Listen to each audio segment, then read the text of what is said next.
Hey guys and girls, my name's Alan, and hopefully today I managed to finish wrapping up my initial thoughts on all the things Call of Duty Black Ops 3 multiplayer. So in previous videos I have covered weapons, attachments, weapon camos, touched briefly on specialists. Today I'm using War Machine. Previously I've used the Annihilator and Sparrow. So, well, I mean, they speak for themselves really, there's not much to say about them, but I will hopefully talk about those maybe in a bit more detail in future videos. But for now I'm going to finish talking about Scorestreaks, maps and perks, hopefully. So we've got a lot to talk about in not a lot of time to do it in. Demolition. In terms of, let's start with maps then. So this is one of the bigger maps, Hunted, featured in the beta, and I quite like it. It's got good, nice sight lines, a bit one too many flanking routes. Well, I don't know if it's flanking routes, just like a, well, in this particular area there's like 4 different ways you can enter it, so it's a little bit of a headache sometimes when the shit hits the fan. In terms of map variety, I don't think there's a lot, you know. A lot of the maps get voted over and over again, and it seems to be the maps like Hunted, Combine comes up like pretty much 90% of the time. They haven't fixed it yet. I think they're working on a patch to stop people voting for the same map over and over and over again, and that can't come soon enough really. Some maps are really sucky, like was it Havoc or something? The one where you're in that mountain side with a crash VTOL, I'm tempted to say. That map kind of sucks. Fringe is another good map. What else? Aquarium, obviously, I really like that map. There doesn't seem to be a lot of variety though, I feel. A lot of them are medium to small size, and the big ones, like apart from this one, maybe Fringe, a couple of big ones kind of suck as well. But again, I don't know, maybe it's just me, maybe I haven't just quite learned how to play them yet. Give it a bit more time, but I imagine there are some people out there who are eagerly anticipating DLC. I would like more maps, but I don't buy DLC. That's just not how I roll. So for me, the maps that come with the game, that's all it is at the moment, and that's probably all it will be. But yeah, quite graphically very good, and they all follow sort of the 3-lane mindset, which Treyarch seem to big up quite a bit. And so for things like objective game modes, I think they're quite well balanced. Some maps, it's potential for you to get spawn trapped, but the way that the spawn system is in this game, and as it was in the previous 2 Call of Duty games, the developers seem to make the spawns flip very easily. You just need to walk into their base and then they're spawning on the opposite side of the map straight away. This is a good thing and a bad thing. It's a good thing because obviously it stops you from getting spawn trapped. On the other side, it's really bad because you're constantly chasing enemies. As I said, if you get close to their spawn, they'll spawn somewhere else. Sometimes it feels like you're just running in circles trying to chase them down. And as a result, also your teammates are always spawning next to you. So let's say you've got Blast Suppressor on, let's say you've got Ghost on, and you're running around the other side of the map. You're trying to flank the enemies, you're trying to catch them unawares, you know, get a few kills from behind, that sort of thing. But because your teammates are constantly spawning next to you, it doesn't matter if you've got all this stuff on. If they're running around without Ghost, or if they're using boost jumps without using Suppressor, they're going to give away your location, and that's really frustrating, and just super annoying at times. So actually, that leads me quite nicely onto the perks. So the perks, again, quite similar to the ones we've seen in Black Ops 2, not too many big changes. One of the bigger changes is Hardwired. That's gone from being completely useless in Black Ops 2, or near enough useless, to being stupidly good in this game. Protects you from, basically it, so obviously it does the normal stuff, like if you get EMP, then you can shake it off and nothing happens to you. If you get Power Cord, which is basically an EMP, but permanent, then you're immune to that. You're immune to counter UAVs. You don't set off things like shock charges and trip mines, which is absurdly good, and you reduce your digital footprint against people using 6th Sense and Tracker. So, I mean, I struggle to find a reason not to use it really. I try not to put it on every single class, but I mean, like I said, it covers so many things, and it nullifies so many things that the enemy can throw at you. It's ridiculous.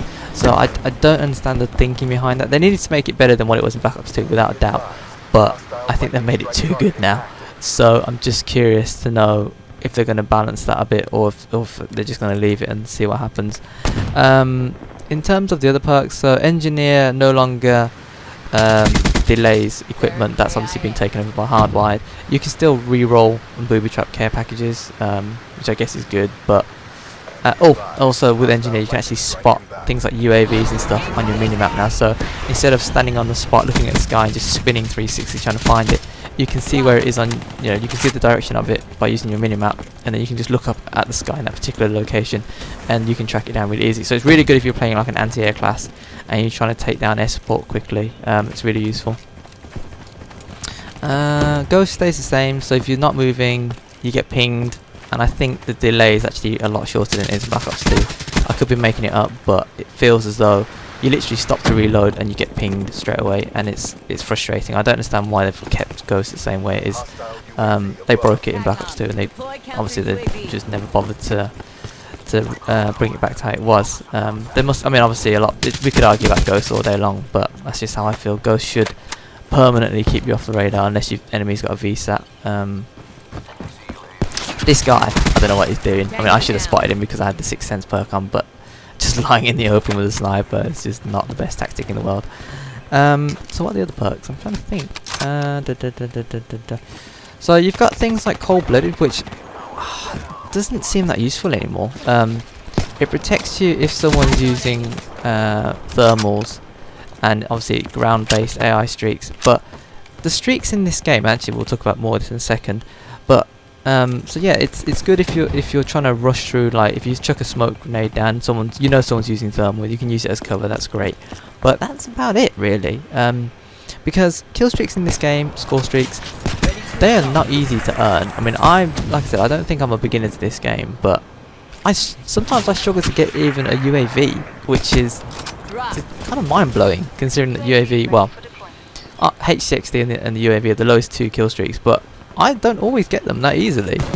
Sometimes it takes a little bit of work, which is a bit of a surprise.